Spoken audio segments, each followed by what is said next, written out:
get ready. You guys are probably going to have a semi to, if not full, Fox rant.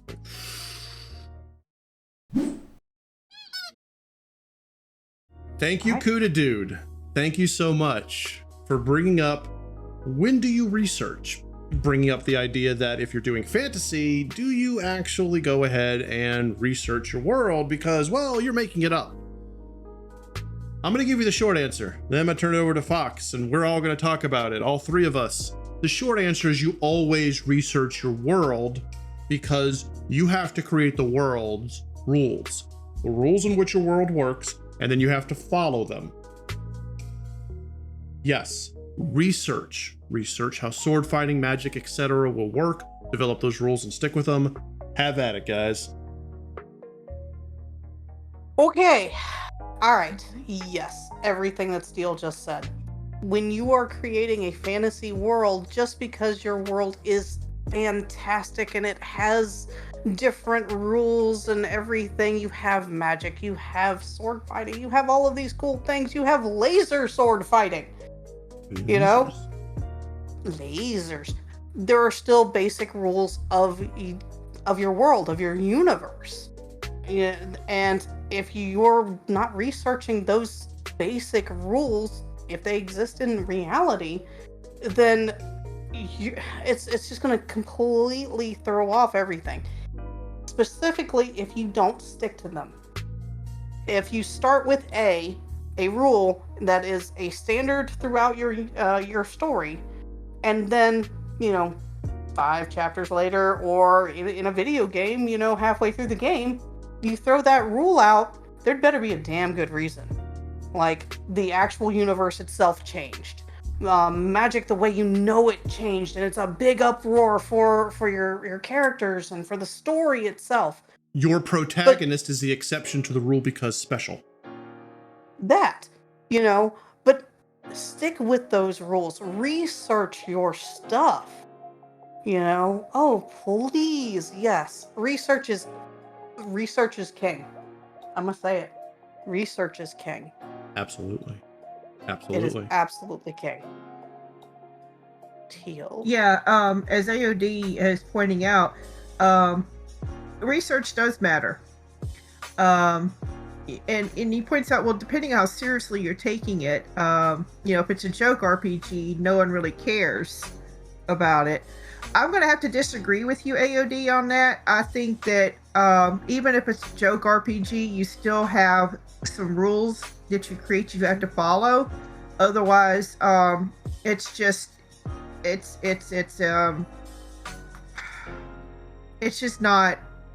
immersive. It's not a great experience. I've seen a lot of farcical JRPGs, and the good ones are the ones that follow their own rules that they made up. They follow their own rules, and the bad ones, well, they didn't seem to know what they were doing. That extends to all forms of media. I mean, look at Monty Python and the Holy Grail. That movie is insane, wonderful, insane, but it follows its own rules. The rules are wonky. The rules are absolutely gigalicious, but it follows its own rules. You can create your own rules. That's fine, but then you have to follow them, and if you break them, like Fox said, there better be a reason. You can't just go, oh, well, because it's fantasy and I can do what I want.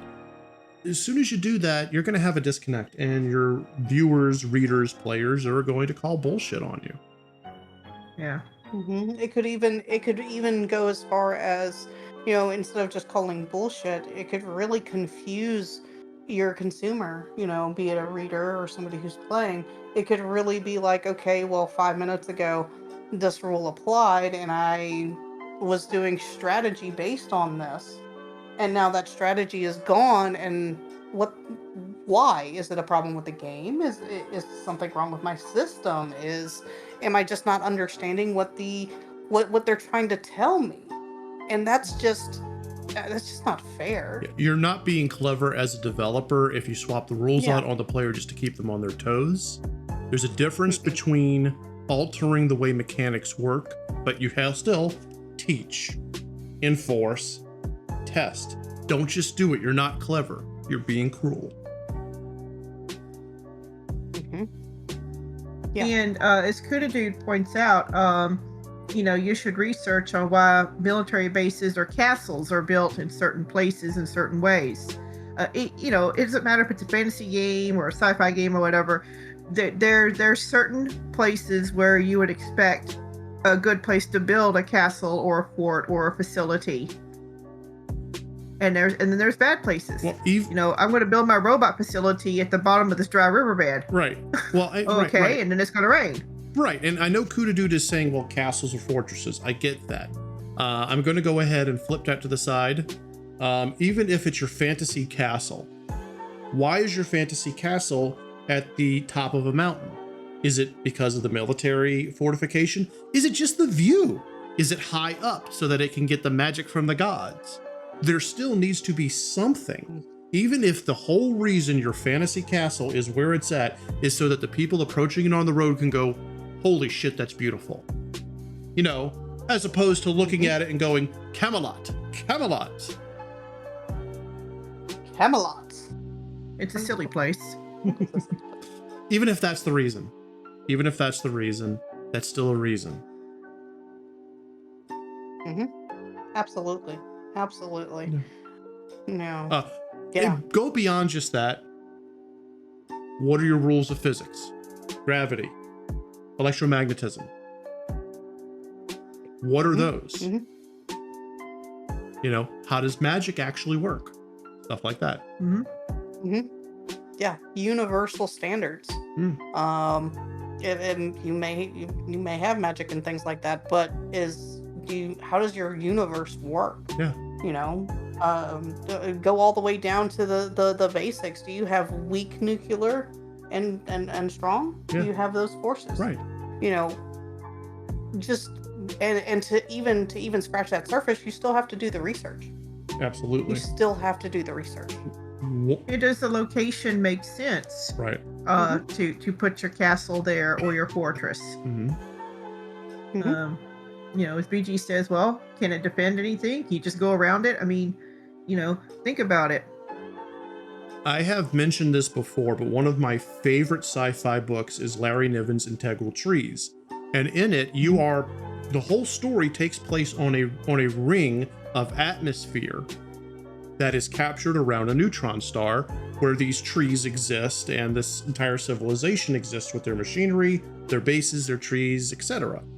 And the directions in there are, going around the ring, so clockwise, counterclockwise, one rim, another rim, and in and out. That's your directions. So when Larry Niven wrote Integral Trees, he wrote how his entire world's navigation, functionality, gravity, etc. worked based on a ring of captured atmosphere around a neutron star. And he follows it the whole time. He makes it a plot point near the end of the story. I loved it. Still one of my favorite books. But the rules were made and the rules were followed.